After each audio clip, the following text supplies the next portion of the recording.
Assalamualaikum warahmatullahi wabarakatuh.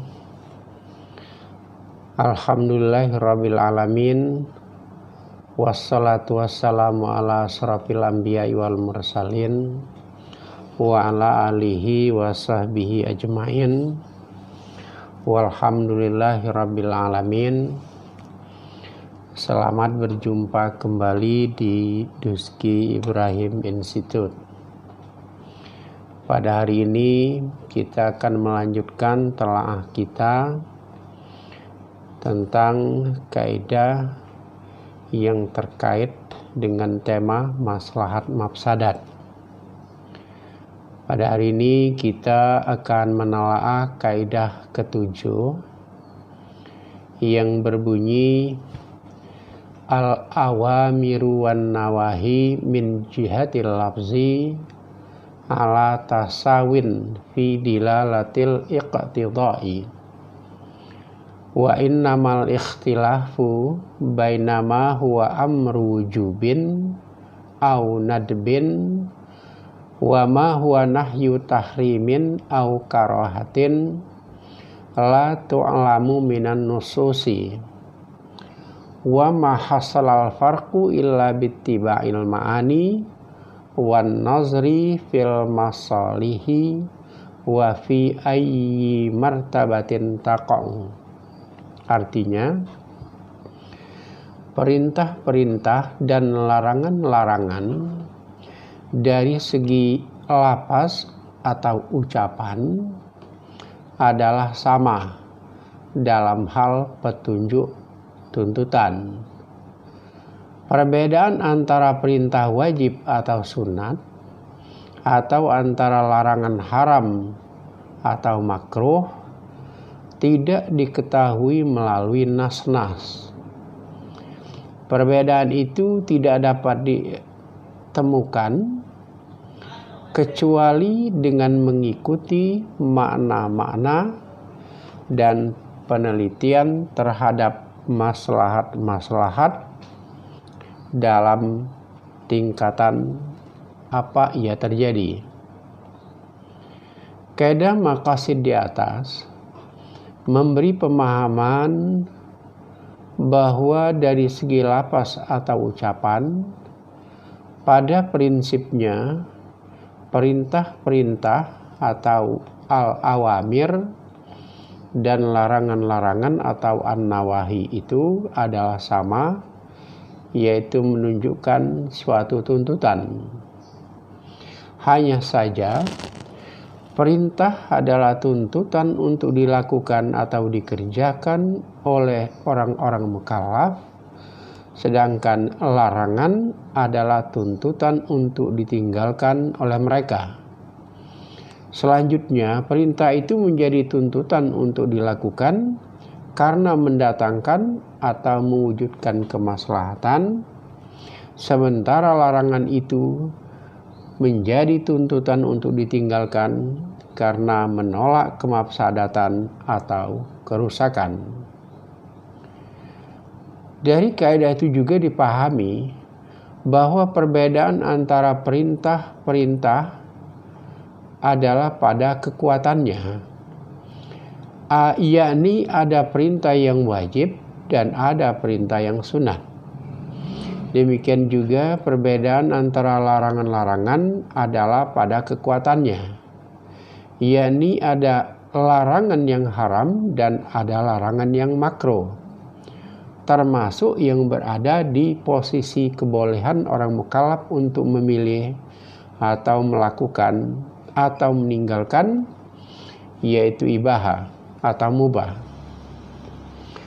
Tetapi semua perbedaan-perbedaan kategori ini tidak diungkapkan secara jelas oleh nas-nas Al-Quran dan Sunnah, yang karenanya tidak dapat diketahui melalui nas-nas tersebut secara langsung, melainkan baru diketahui atau didapatkan oleh para ulama melalui perenungan terhadap makna-makna yang terkandung dalam nas-nas tersebut dan melalui penelitian-penelitian mendalam terhadap kemaslahatan dari berbagai tingkatannya, yakni kemaslahatan tingkat daruriyah, hajiyah, atau tahsiniyah.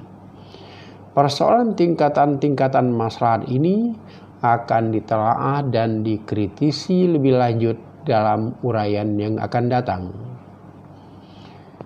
Saudara-saudara sekalian, dengan ungkapan yang sederhana dan mudah dimengerti, kaidah maqasid di atas memberikan pemahaman kepada kita tentang adanya pola-pola hukum Islam dalam kategori hukum taklifi yang 5, yaitu wajib, sunat, haram, makruh, dan mubah, seperti telah dirumuskan oleh para ulama berdasarkan kekuatan perintah atau larangan tersebut, ulama Syafi'iyah dan Malikiyah.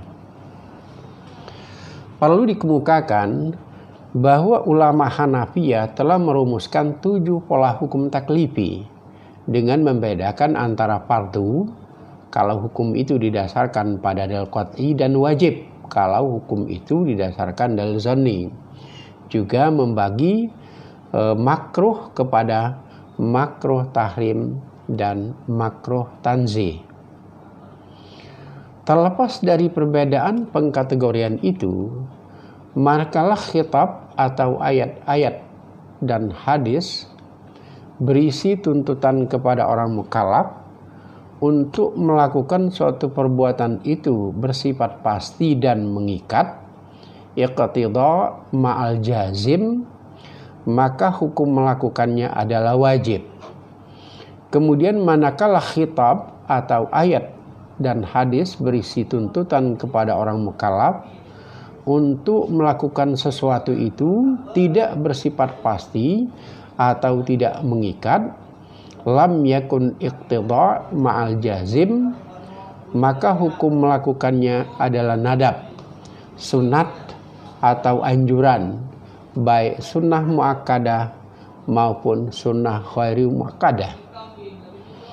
Demikian juga manakala khitab atau hadis dan ayat berisi tuntutan kepada orang mukallaf untuk meninggalkan suatu perbuatan itu bersifat pasti dan mengikat, iqtida tarki ma'al jazim, maka hukum melakukannya adalah haram.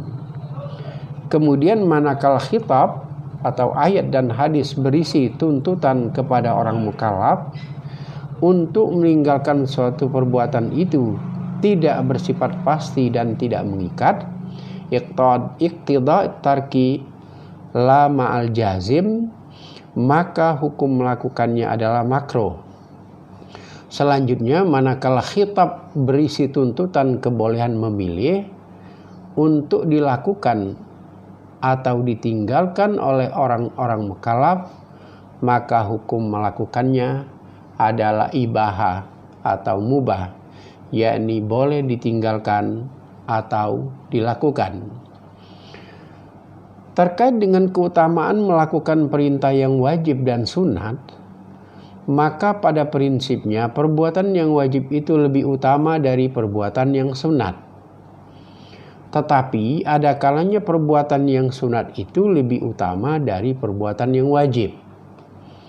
Umpamanya, berdasarkan ayat Al-Quran surat Al-Baqarah ayat 280 tentang utang piutang, pihak berpiutang wajib memberi tempo pembayaran utang kepada pihak berutang ketika ia masih mengalami kesulitan untuk melunasi utangnya. Tetapi kalau pihak berpiutang melakukan pembebasan utang, yakni mensedekahkannya kepada pihak yang berutang, adalah sunat. Dalam kasus semacam ini, perintah yang sunat, yakni mensedekahkan piutangnya, lebih utama dari perintah yang wajib, yakni memberi tempo pembayaran. Kendatipun demikian, ada hukum keseimbangan dalam konsep maqasid, yaitu seandainya pihak berutang sudah dapat membayar utangnya, tetapi tidak melakukannya, maka hukumnya adalah zalim dan berdosa. Nabi Muhammad SAW bersabda, matlul ghani zulmun, menunda pembayaran utang bagi orang yang sudah mampu membayar adalah kezaliman atau berdosa. Contoh lain, orang yang lebih dahulu memberi salam kepada orang lain, hukumnya adalah sunat. Sedangkan orang menjawab salam tersebut, hukumnya adalah wajib. Sehubungan dengan ini, Imam Al-Qarafi mengatakan, sesungguhnya hukum yang wajib itu pada prinsipnya hendaklah didahulukan atas hukum yang sunat. Hukum yang sunat itu tidak boleh didahulukan dari hukum yang wajib, ketika kemaslahatan yang wajib lebih besar dari kemaslahatan yang sunat. Tetapi jika kemaslahatan yang sunat itu pahalanya lebih utama dari yang wajib, maka boleh kita dahulukan yang sunat atas yang wajib. Terlepas dari itu, berdasarkan kaidah di atas, menentukan peringkat perintah dan larangan dilakukan dengan meneliti secara mendalam makna-makna nas dan dengan meneliti unsur-unsur kemaslahatan atau kemafsadatan dalam perintah dan larangan tersebut. Ini berarti memperhatikan situasi kontekstual atau qara'in ahwal dan keterbukaan dalam interaksi sosial menjadi keniscayaan supaya hukum yang ditetapkan itu bersifat aplikatif. Demikianlah telaah kita pada hari ini. Wallahul muwaffiq ila aqwamit thoriq. Assalamualaikum warahmatullahi wabarakatuh.